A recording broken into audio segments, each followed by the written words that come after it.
that I may know him. Sad day for the universe. Wherefore, as by one man sin entered into the world, and death by sin, and so death passes upon all men, for that all have sinned. Romans 5 and verse 12. When our first parents were placed in the beautiful Garden of Eden, they were tested in regard to their loyalty to God.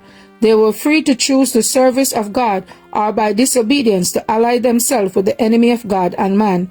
If they disregard God's commands and listen to the voice of Satan as he spoke through the serpent, they would not only forfeit their claim to Eden, but to life itself. The first great moral lesson given Adam was that of self-denial. The reins of self-government were placed in his hands. Judgment, reason, and conscience were to bear sway. Adam and Eve were permitted to partake of every tree in the garden save one. There was only a single prohibition. The forbidden tree was as attractive and lovely as any of the trees in the garden.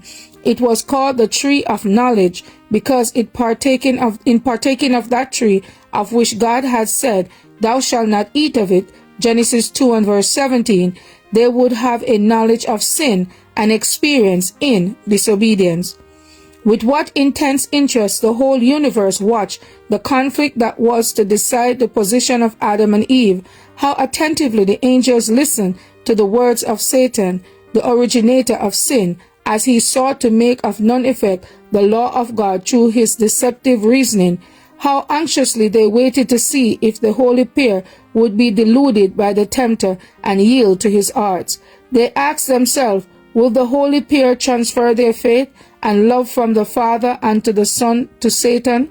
Will they accept his falsehood as truth? Adam and Eve persuaded themselves that in so small a matter as eating of the forbidden fruit, there could not result such terrible consequences as God had declared. But this small matter was sin, the transgression of God's immutable and holy law, and it opened the floodgates of death and untold woe upon our world. Let us not esteem sin as a trivial thing. That I may know him. January 8th. As for me and my house, we will serve the Lord. Thank you all for listening, and please join us once again tomorrow for your daily devotional reading.